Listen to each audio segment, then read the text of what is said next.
Halo teman-teman semua, ini merupakan episode pertama yang akan membahas materi web yaitu HTML. Pada episode ini akan saya bahas tentang background atau back color dari suatu halaman, pengaturan paragraf dan font, listing bullet atau numbering, dan yang terakhir yaitu tentang hyperlink, dari link yang sederhana sampai yang kompleks. Untuk lebih jelasnya, mari kita menuju TKP. Oke, sebelum kita memulai pembahasan tentang HTML, maka sebelumnya kita harus tahu dulu apa itu HTML ya. HTML yaitu singkatan dari Hypertext Markup Language.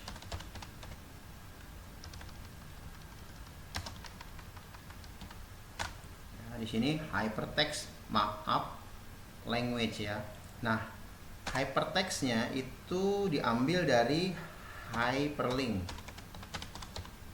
text. Nah, jadi hypertext itu diambil dari kata hyperlink text.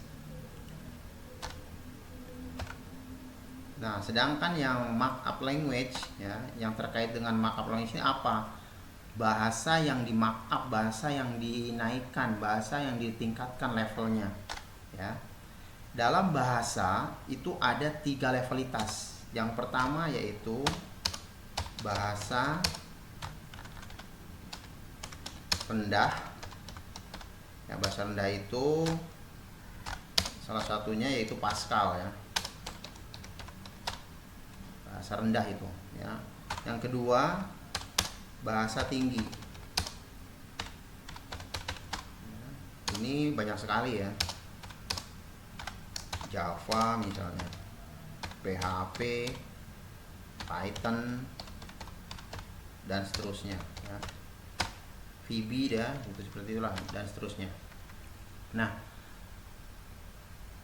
sekarang kenapa HTML berada di tatanan markup language maaf. Bahasa rendah itu jadi semakin tinggi bahasanya, levelitasnya, maka bahasa itu mudah untuk dipahami atau dipelajari dan mudah untuk dianalisa lah, seperti itu. Nah, jadi bahasa rendah seperti Pascal ya, itu akan sulit untuk menentukan atau menciptakan sesuatu saja hanya untuk mencetak huruf A. Kita bayangkan andai kata kita membuat suatu project ya, anggaplah project sederhana misalnya sistem pakar seperti itu. Ini akan makan waktu berapa tahun untuk membuat itu gitu loh, dengan bahasa rendah seperti ini ya. Nah, sedangkan bahasa tinggi lebih mudah seperti echo misalnya dalam PHP misalnya. Tes. Ini hanya untuk mencetak saja, tes saja sangat mudah sekali untuk echo, atau juga mungkin itu print ya kan. Print, tes. Tapi Python ya, seperti itu. Sangat mudah sekali. Nah, bagaimana dengan yang namanya HTML? HTML makanya itu dianggap bahasa markup. Itu karena lebih mudah lagi untuk membuat suatu atau menampilkan suatu teks ke layar. Hanya cukup mengetikkan begini kalau HTML. Saya hanya mengetik begini aja, ini adalah contoh. Dan semua yang ada di sini ini tercetak semua. Tulis teks-teks yang ada di sini di dalam HTML.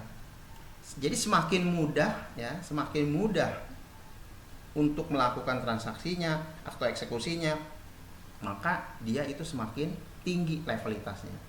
Maka HTML ini termasuk kategori bahasa top level ya.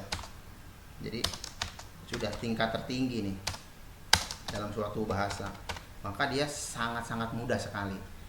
Kita coba apa betul teks-teks ini akan keluar di browser. Kita coba ya, file save as, ini akan tercetak semua di browser.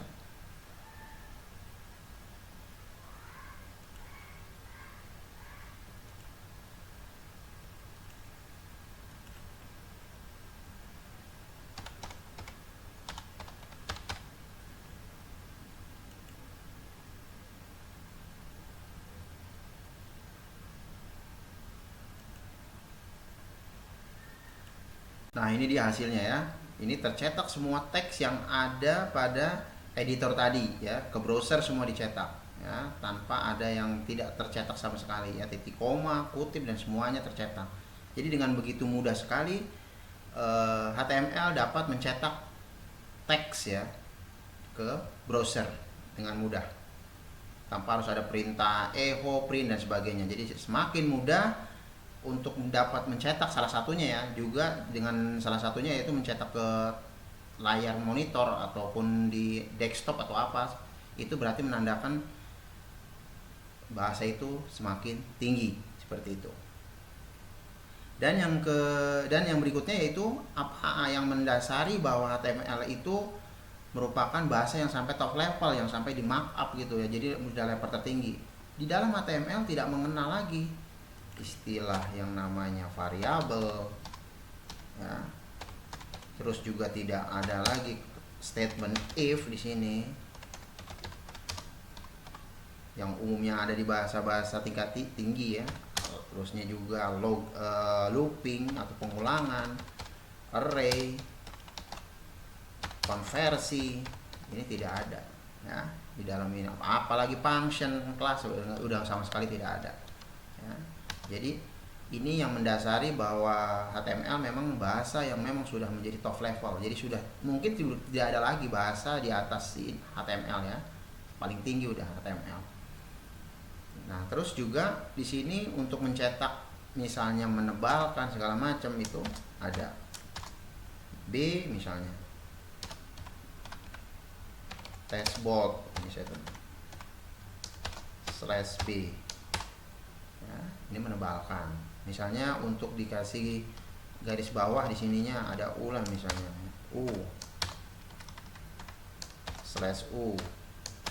Ya, jadi boldnya nanti tebal dan garis bawah. Saya save di sini. Saya refresh saja. Nah, text bold seperti ini. Jadi sangat-sangat mudah untuk dipelajari karena bahasanya itu sangat ya, tidak melakukan hal-hal yang rumit yang dan sulit gitu ya di sini. Di sini hanya ada tag awal, tag akhir, di tengah-tengahnya ada elemen. Dan ini untuk membacanya juga orang awam udah akan mudah ya. B, oh berarti singkatan dari bold misalnya. U, singkatan dari underline seperti itu. Atau misalnya mau dikasih batas di sini misalnya BR, singkatan dari break. Nah, seperti itu. Ada 2 baris di sini yang saya turunkan. Nah, ya, jadi text bold ada di bagian garis kedua seperti itu. Oke, setelah ini sudah kita bisa pahami ya, kita akan langsung kita masuk ya ke dalam bagaimana membuat struktur HTML ya.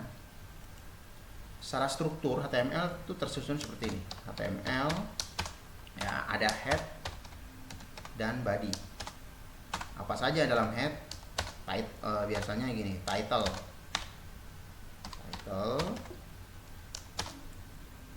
ini contoh,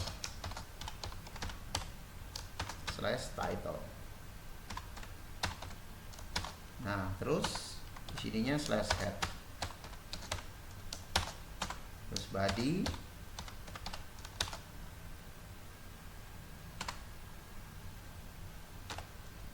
ini bagian tubuh. Jadi hati-hati aja, pokoknya penutupnya harus diperhatikan ya. Terutama /title-nya harus diperhatikan. Karena nanti kalau tidak semuanya masuk ke kategori title. Hati-hati. /html. Saya simpan di sini, file save as. Latih 01 misalnya .html.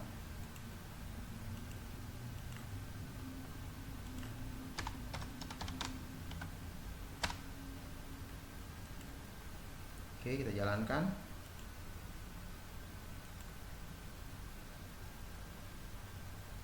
Ini bagian tubuh ya. Ini contoh. Nah, ini yang termasuk yang dimaksud dengan title ya. Ini di bagian atas ini title namanya. Sedangkan ini bagian tubuh yaitu body. Oke, selain itu juga dalam struktur HTML ya, itu dilengkapi di antara head ini ya, dilengkapi dengan metadata ya, yang disingkat dengan meta. Apa konsep meta ini? Meta ini adalah suatu metadata yang nantinya untuk mempermudah Google searching menganalisa suatu website ya. Jadi Google nantinya bisa melihat atau menganalisa bahwa dengan metadata ini website ini termasuk kategori apa, title-nya apa atau temanya apa ya. Terus juga keywords-nya apa. Jadi keywords-nya itu memudahkan dalam konsep SEO ya, Search Engine Optimize ya, nanti memudahkan di sana. Juga kadang-kadang ditempatkan di sana autornya, siapa yang membuat website ini ya, seperti itu. Pertama misalnya meta title. Meta title meta name, meta name sama dengan ininya, isinya title. Nah, kontennya sama dengan misalnya web belajar, misalnya gini deh, kalau kontennya misalnya titlenya misalnya ya udah web belajar IT misalnya.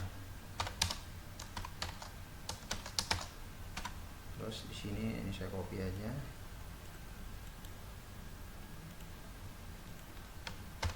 Ini kita ganti description.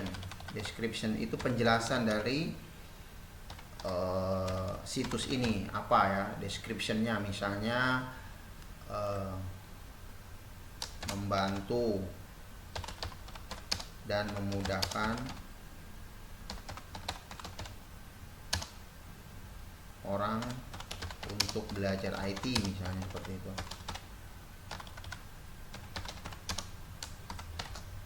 Nah, terus di sini misalnya keywords-nya apa saja misalnya ya, keywords. Di sini misalnya di ini dipisah dengan koma, misalnya programming misalnya,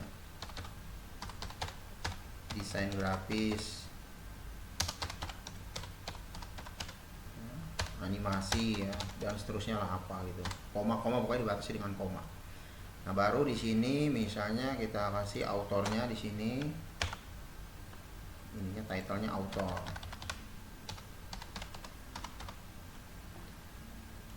Itu misalnya Muhammad Soekarno.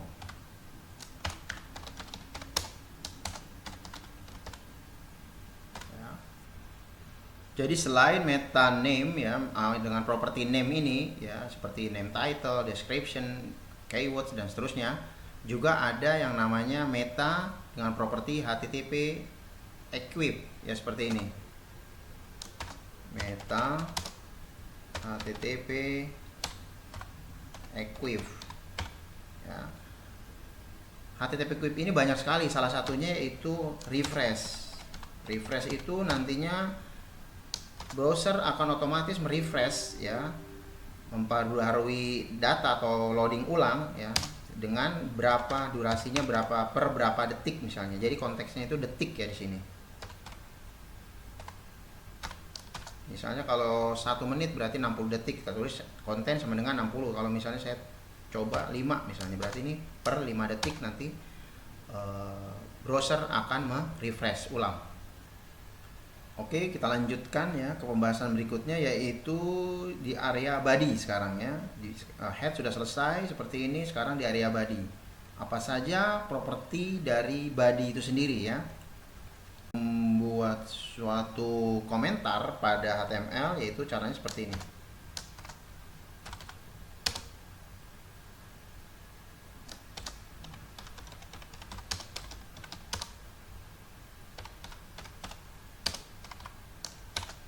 Ya, seperti ini. Jadi ini hanya komentar, jadi tidak tercetak nanti pada browser ya. Properti pada body. Properti pada body itu apa saja ya. Ini body itu merupakan elemen ya.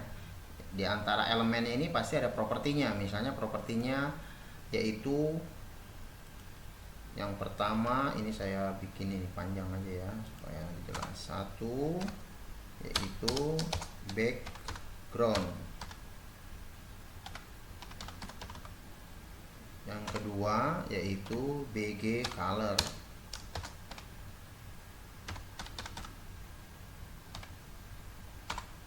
Nah, ini properti pada body ya.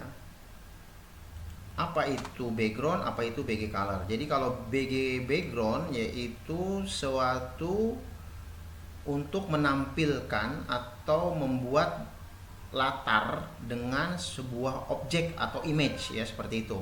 Sedangkan kalau BG color membuat suatu latar ya, latar belakang maksudnya ya, latarnya itu di bagian belakang yaitu dengan warna ya. Kalau background membuat latar itu dengan image, sedangkan BG color membuat latar itu dengan warna. Sekarang akan kita coba dulu yang BG color. BG color sama dengan misalnya saya buat begini ya, menggunakan RGB misalnya CCC. Kalau 6 kali CCC seperti ini, jadi ada 6 digit sini ya, 6 kali pengulangan CC seperti ini, cukup 3 kali pengulangan ya, nggak usah semuanya sampai 6 nya. Tapi kalau misalnya berbeda, misalnya CF kayak begini, harus ditulis 6 nya.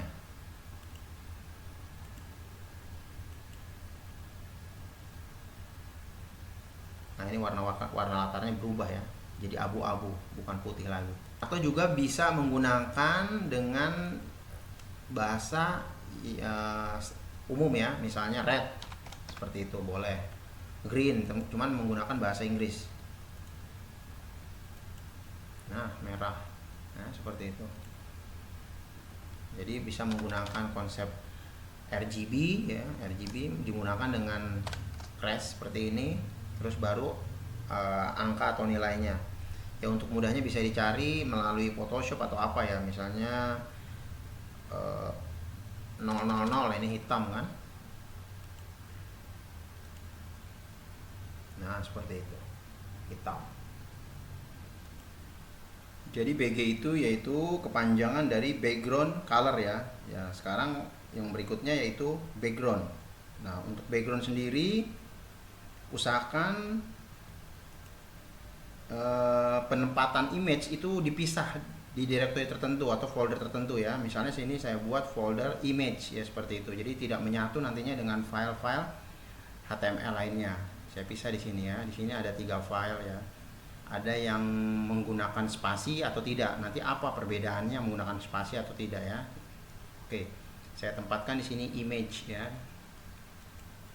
di folder image ya. Sekarang saya akan membuat latar dengan image. Di sininya kita ganti, tidak lagi menggunakan BG color melainkan background. Nah ya, background ini dia. Setelah itu kita tetapkan direktorinya image. Nah image slash, setelah itu baru nama image-nya. Saya tulis di sini AJPEG. Ya. Simpan, save. Kita refresh. Nah, otomatis. Kenapa nih langsung belum saya klik langsung otomatis? Karena di sana ada refresh. Nah, itu ya. Belum apa-apa langsung itu karena ada refresh yang tadi equip kontennya 5 detik. Nah, setelah itu 5 detik selalu refresh ya, seperti itu. Ya, ini dia hasil dari background ya. Jadi penggunaan refresh konten 5 ini ya, nggak harus 5, mungkin 10 atau berapa ya. Ini harus diwaspadai, harus hati-hati karena ini akan berpengaruh pada bandwidth ya. Jadi kalau misalnya sering-sering merefresh ya, itu bandwidth kita akan lebih cepat habis, seperti itu. Karena dalam hosting itu kadang-kadang dalam 1 hari dikasih atau dalam 1 bulan dikasih berapa bandwidth ya. Nanti kalau udah habis bandwidth itu otomatis nanti jadi blank ya website kita. Itu jadi harus waspadai. Jadi penggunaan ini harus penggunaannya harus ditentukan. Misalnya mau merefresh dalam waktu mungkin 1 jam ya, atau berapa, seperti itu ya. Jangan keseringan juga. Oke, sekarang saya mau mengganti ini dengan yang B1. B spasi 1 seperti ini ya. Tadi nama filenya ada spasi. Save. Nah, udah ganti otomatis ya. Dia udah ganti. Ya, dengan warna yang lain. Nah, seperti ini. Ya, ini B sama dengan 1. Jadi kenapa kita harus menggunakan kutip ya? Sebenarnya pada dasarnya begini, kutip itu dibuat kalau misalnya dia tidak menggunakan spasi nama filenya yang A tadi ya. Ini sebenarnya kutip tidak berpengaruh, nggak masalah. Ini save ya, saya simpan. Nah ya, langsung berubah ya. Ini A. Jadi tanpa kutip pun nggak masalah. Kalau kita menggunakan kutip ya, itu untuk keamanan saja, karena bisa jadi yang tadi yang saya bilang, nama file itu bisa aja ada yang menggunakan spasi.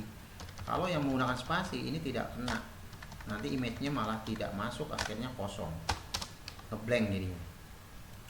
Tanpa kutip ya.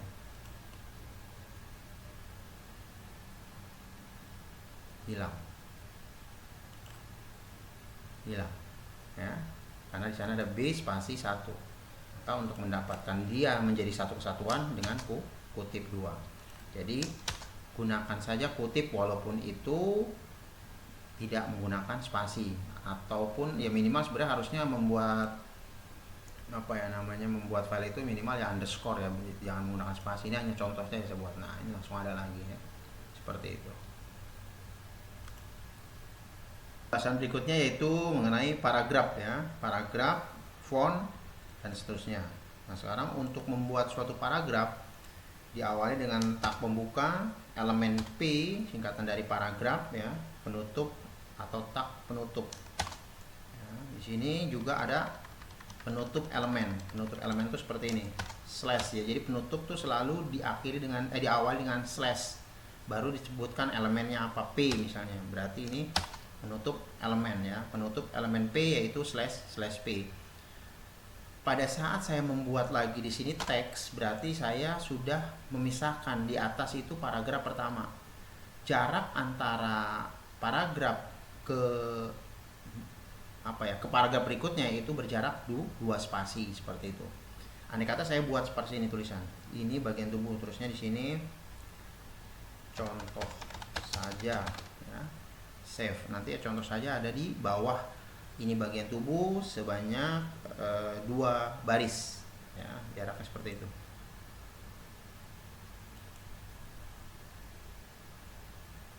Nah ya, ini bagian tubuh contoh saja ya, seperti itu. Oke, yang ini saya tutup dulu saja karena terlalu kedip-kedip ya di sini.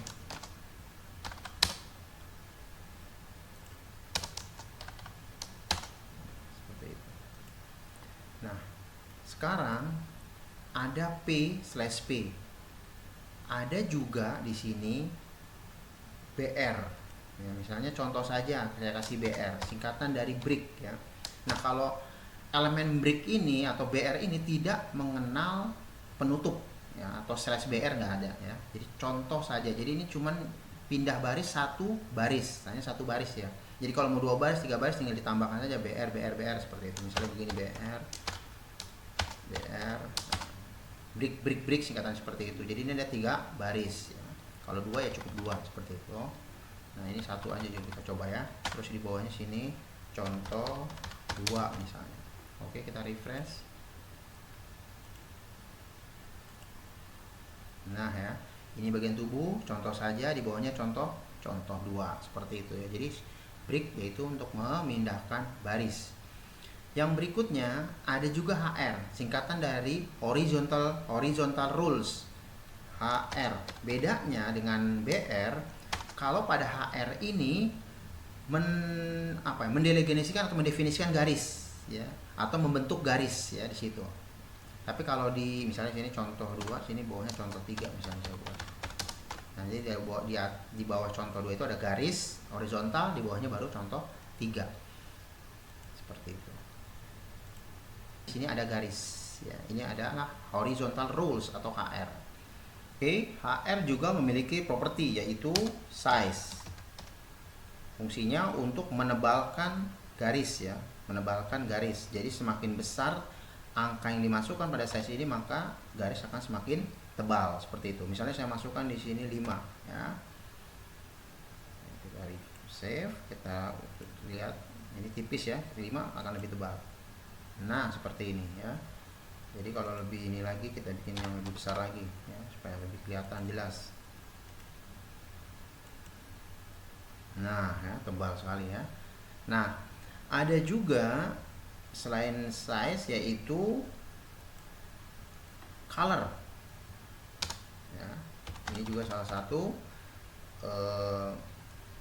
properti dari HR. Saya masukkan di sini misalnya blue. Nah, save. Nah ya, tebal sekali di sini.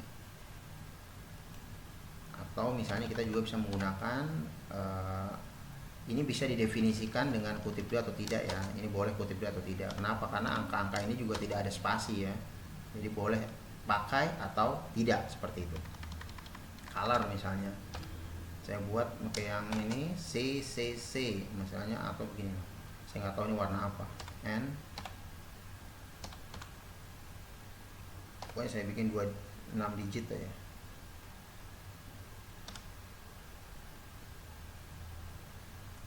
Jadi bisa menggunakan ini.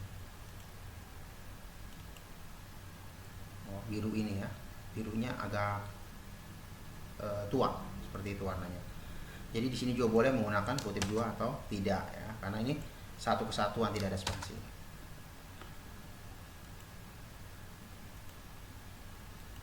Nah ya, sama saja.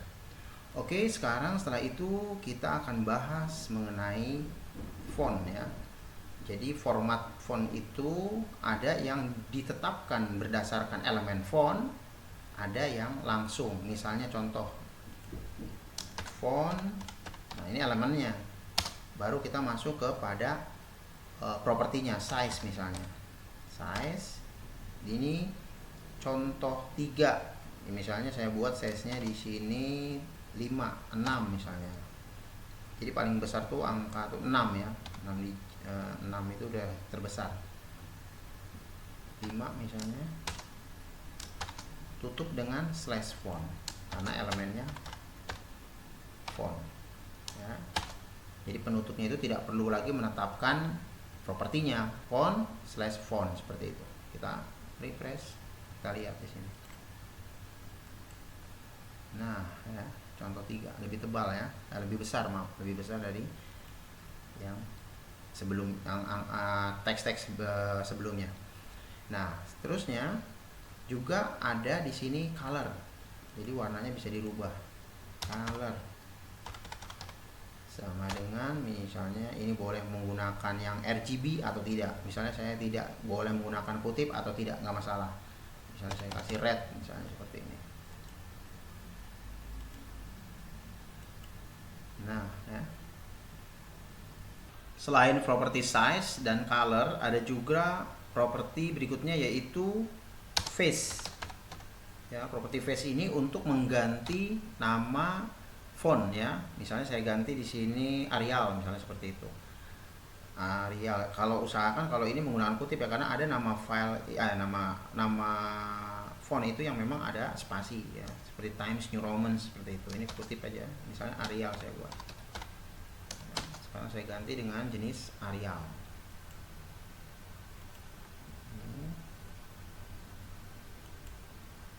Nah, ini udah Arial ya.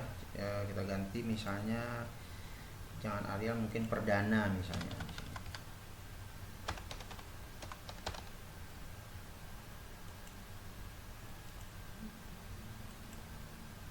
Nah ya, beda ya. Seperti itu. Jadi face fungsinya untuk mengganti jenis font ya. Bisa digunakan masing-masing. Mungkin size-nya saja, color, face-nya tidak ya. Jadi tidak harus ketiga-tiga properti ini diterapkan langsung, tidak. Jadi salah satu saja ya, tergantung kebutuhannya. Nah, berikutnya ada juga format ya font yang langsung ditetapkan dengan elemennya yang bersangkutan. Misalnya menebalkan, yaitu dengan bold B di sini. Elemennya B harus ditutup dengan slash B.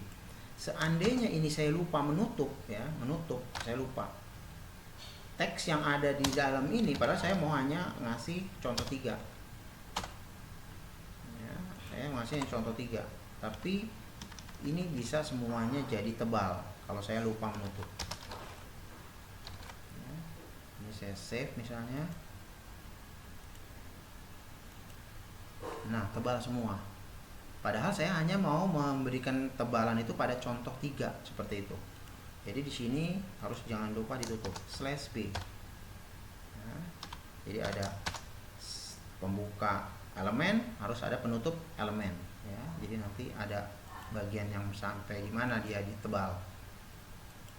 Nah, ya, contoh 3-nya tebal, sedangkan teks berikutnya tidak tebal, seperti itu. Jadi untuk menebalkan menggunakan properti B ya. Jadi elemen B, bukan properti, elemen B. Ya, dia tidak memiliki properti lagi. Jadi ada properti ya, elemen yang tidak memiliki properti. Misalnya BR atau brick, B ya, bold. Nanti ada lagi underline ya. Misalnya ini saya mau kasih garis bawah yang ini. U. Singkatan dari underline. Jangan lupa menutup. Sampai mana? Misalnya sampai sini saja kasih U, /U. Ya, seperti ini.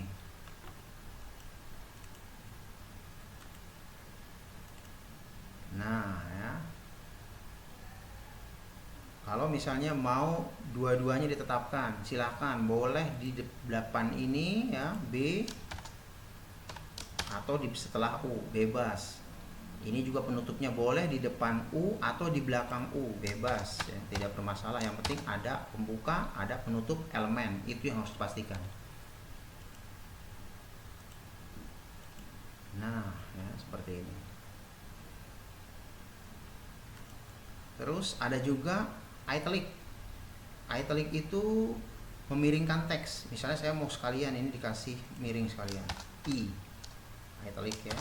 Tutupnya di mana? Maunya di belakang sini silahkan, nggak masalah penutup. Nggak selamanya harus di tengah, ini di belakang tidak, bebas. Yang penting ada penutup pembuka. Nah, ya, tebal, garis bawah, italic. Jadi teksnya dimiringkan. Seperti itu. Berikutnya yaitu superscript dan subscript ya. Apa yang membedakan antara superscript dan subscript? Saya PR di sini. Ini misalnya H2O. H2O. O ya. Terus juga misalnya saya menggunakan rumus ini. M sama dengan M, pokoknya gini lah.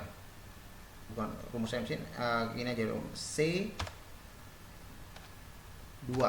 Nah, C2, tapi 2-nya akan dipangkatkan ya. Atau akan dipangkatkan, jadi 2-nya ada di atas huruf C. Nah, penggunaan subscript dan superscript ya di sini. Pada H2O, angka 2-nya ada di bawah antara H dan O. Berarti saya menggunakan subscript. Sub seperti ini tulisannya. Jangan lupa ditutup di belakang angka 2 /sub. Nah, sedangkan pada P, pada C ini sub. Diakhiri dengan /sub. Nah, jadi nanti C pangkat 2, kalau ini H2O di bawahnya, seperti rumusan kimia. Kita refresh, kita cek. Nah, ya. C2O, ini C pangkat 2, seperti itu ya.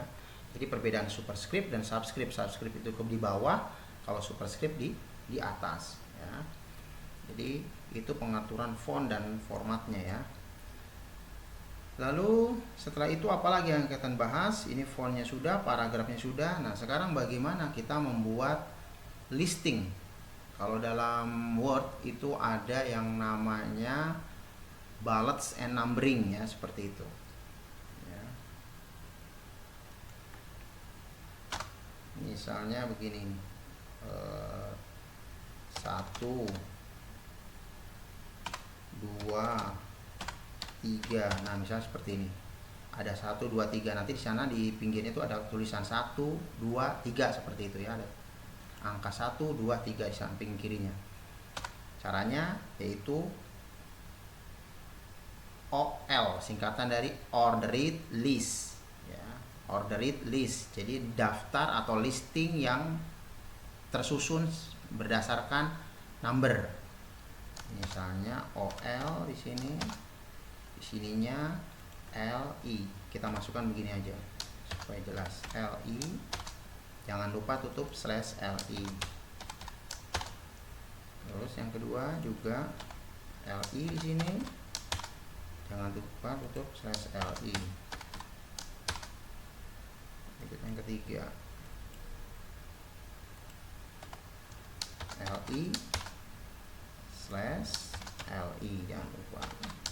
Terus tutup dengan /OL ya, kita lihat hasilnya nanti 1 gitu loh, jadi sisinya ada angkanya. Nah ya, 1 2 3 seperti itu. Ini saya besarkan saja fontnya, menggunakan font yang ini aja.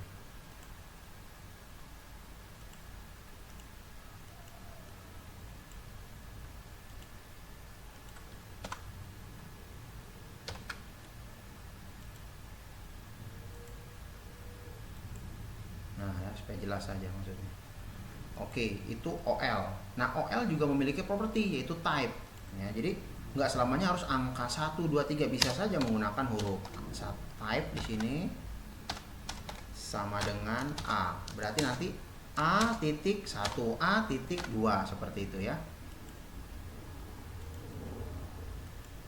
Nah, A1, B2, C3 seperti itu ya, berurutan pokoknya. Atau misalnya kita mau mengasih huruf Romawi, jadi nanti 1 Romawi, 2 Romawi dan seterusnya. Nah, seperti ini. Atau bisa juga kita ganti I besarnya itu, I Roma 1 Romanya ini dengan A kecil ya. Nanti susunannya A, B, C, tapi hurufnya huruf kecil semua. Nah, seperti ini ya. 1 2 3 ya, seperti itu. Kalau misalnya I kecil ya sudah, Romawi kecil 1 tapi hurufnya huruf kecil semua. Nah, seperti ini ya. Ini saya ganti saja backgroundnya supaya ini kita bikin polos saja ya, supaya kelihatan jelas.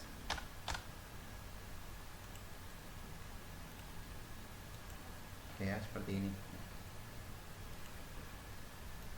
Nah, setelah itu OL sudah ya. Sekarang ada lagi yang namanya UL.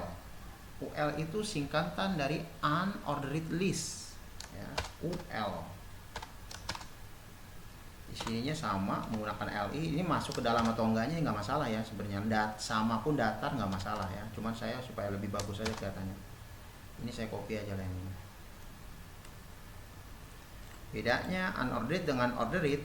Unordered tidak merupakan angka atau huruf yang hierarki sifatnya 1 2 3 A B C D, tidak seperti itu, melainkan namanya saja sudah unordered ya, jadi tidak beraturan. Jadi dia kalau jadi istilahnya kalau dalam Word itu bullets ya, di situ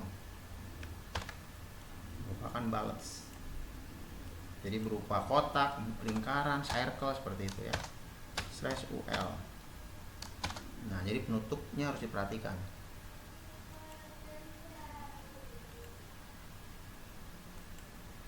Nah, ini dia 1 2 3 ya, tapi berupa bullets. Seperti halnya OL ya, UL juga memiliki type ya, yaitu circle dan square. Ini yang square, kotak ya kalau square. Kalau circle lingkaran yang awal, yang seperti tadi permulaan. Nah, ini dia. Sini square ya bentuknya. Kalau yang circle yang awal tadi. Jadi kalau circle itu bentuk defaultnya. Jadi kalau tidak dikasih circle pun ya sudah circle, memang defaultnya seperti itu. Nah ya, circle lingkaran seperti itu. Kalau yang ada isinya seperti yang semula this. Nah, seperti ini ya. Jadi ada 3 ya, this, circle, square ya, bukan 2 tapi 3. Nah ya, kalau yang this itu lingkarannya isi, tapi kalau yang circle lingkarannya polos, tidak ada isiannya, seperti itu. Oke, berikutnya yaitu pembahasannya ya mengenai masih OL dan UL, tetapi sekarang nested ya. Jadi nested OL atau UL. Bagaimana kita membuat suatu nested seperti itu? Misalnya dalam satu ini, dalam type disk ini yang UL ini, saya membuat nested ya di sini. Ya, nestednya itu satu, nanti di bawahnya itu ada PHP misalnya, JSP dan seterusnya. Nah, caranya kita buat di sini, biasakan masuk aja ke dalam supaya lebih rapi. Ini kita buat, misalnya saya mau buat angka 1 2 3 ya, berarti OL ya. Tutup di sini /OL ya. Terus masukkan di sini LI. Nah, di sini kita tetapkan misalnya PHP /LI. Lalu LI lagi di sini misalnya JSP /LI. Ya, ini jangan lupa ditutup dengan /OL ya.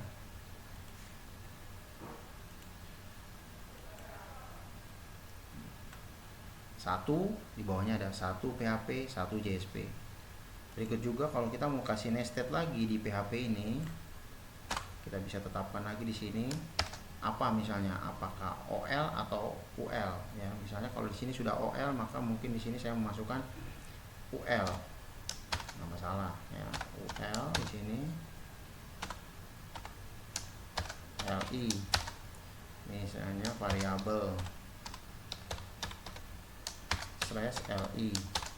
Terus di bawahnya saya buat di sini statement if.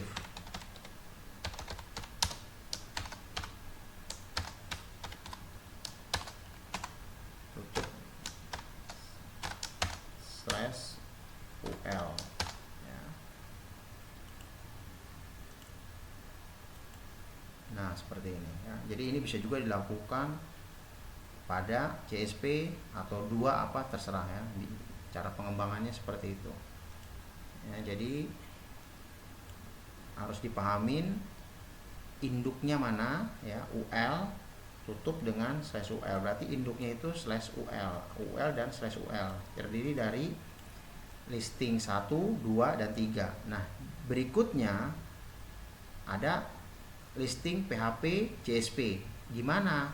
Di bagian listing 1, berarti tetapkan di bawah listing 1 ini OL, bebas mau OL mau UL, nggak masalah itunya. Terus di sini jangan lupa LI PHP, LI JSP. Ini penutupnya. Nah, langsung digini kan langsung kelihatan kan, ini penutup, ini pembukanya. Nah, sama juga ini kalau saya klik begini, nah ini penutup, ini pembuka. Jadi susunannya harus seperti ini ya. Ini namanya nested UL atau nested OL.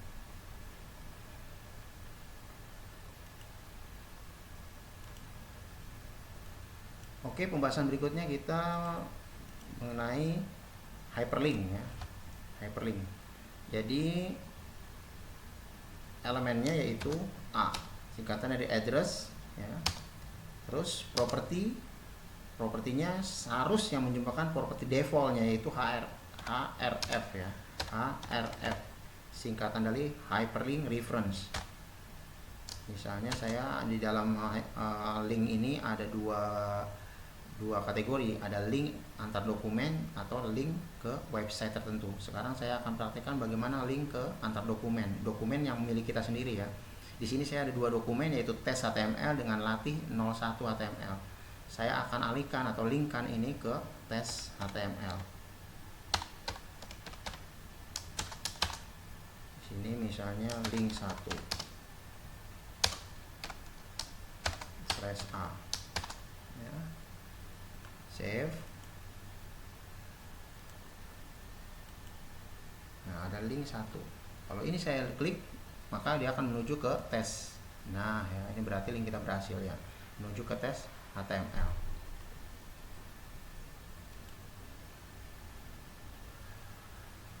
Berikutnya bagaimana sekarang link antar website ya, atau link ke website tertentu. Ini saya copy saja.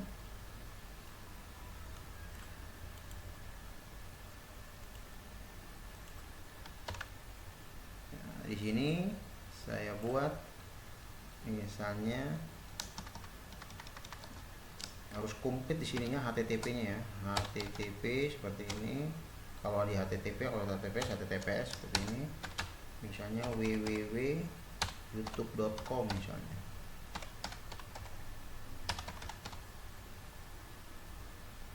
Di sininya saya kasih BR dulu. BR ya. Berarti nanti di sini YouTube keterangannya misalnya. Nah, misalnya kalau bagaimana di sini saya mau buka jendela baru atau tabulasi baru, di sini aja buat target sama dengan underscore blank.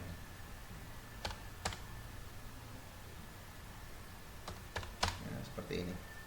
Oke, kita coba.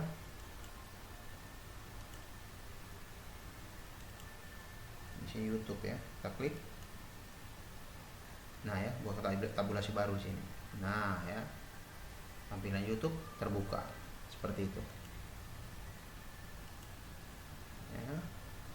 Nah berikutnya, sekarang ada lagi link ini apa namanya, detail sekali ya. Ada juga link yang ditunjukkan ke area tertentu. Ya, misalnya saya buat di sini HR terpisah.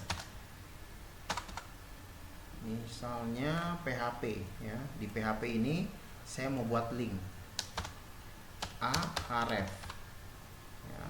Ini di dalam satu dokumen tetapi ditujukan ke target tertentu. Jadi menggunakan di sini tanda crash seperti ini. Misalnya saya tujukan ke bawah ya, bawah.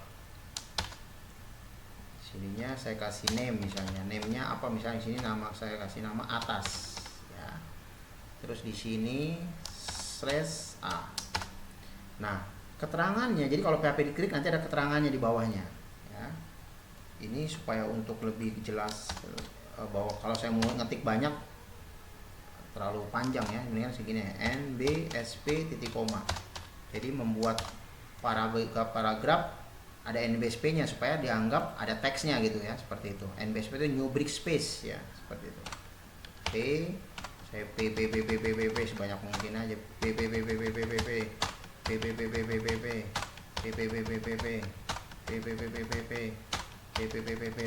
seperti ini, enter. Misalnya di sini ada keterangan PHP adalah bahasa pemrograman, misalnya gitu aja, pemrograman web.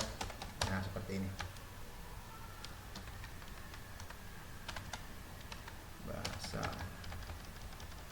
Oke ya.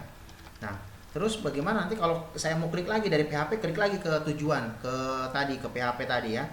Buat lagi di sini Ahref. Ingat, tadi saya kasih name atas, di sini berarti crash atas. Nah, yang di sini name-nya berarti bawah.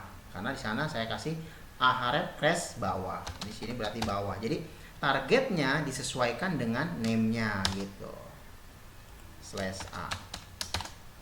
Oke, sekarang saya save di sini. Nah ya, PHP. Kita klik PHP-nya. Nah, langsung ke sini ya. Kalau saya klik lagi ini, langsung ke PHP. Nah, ini dia yang dimaksud dengan target tertentu, seperti itu. Dalam membuat link ke target tertentu tidak hanya satu ya, bisa saja ada 2 link atau 3 link ya, seperti itu. Misalnya saya tetapkan, yang penting name-nya itu harus beda, jangan sama. Misalnya di sini di JSP misalnya ya, JSP ini juga saya mau buat link misalnya. Ini kita copy aja. Ini saya copy, paste. Nah di sininya jangan bawah lagi, tapi sini bawah 2 misalnya. Name-nya di sini bukan atas lagi, tapi di sini atas 2 misalnya, seperti itu. Jadi yang penting harus beda ya, tidak boleh sama. Nah di sininya otomatis juga mengalami perubahan.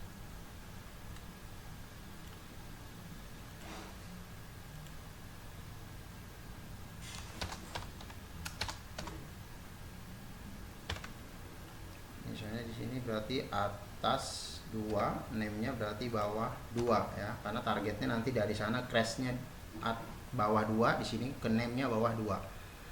Misalnya JSP adalah bahasa pemrograman web yang dikembangkan oleh Java misalnya gitu.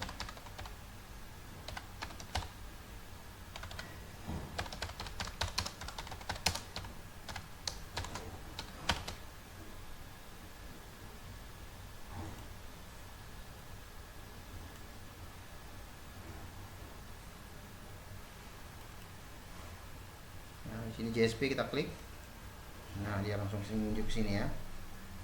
Klik lagi, nah, langsung ke JSP. Ya, seperti itu. Tunggu episode berikutnya. Jika video ini dirasa bermanfaat, silahkan di-share. Dan bila ada kata yang salah, mohon dimaafkan. Terima kasih.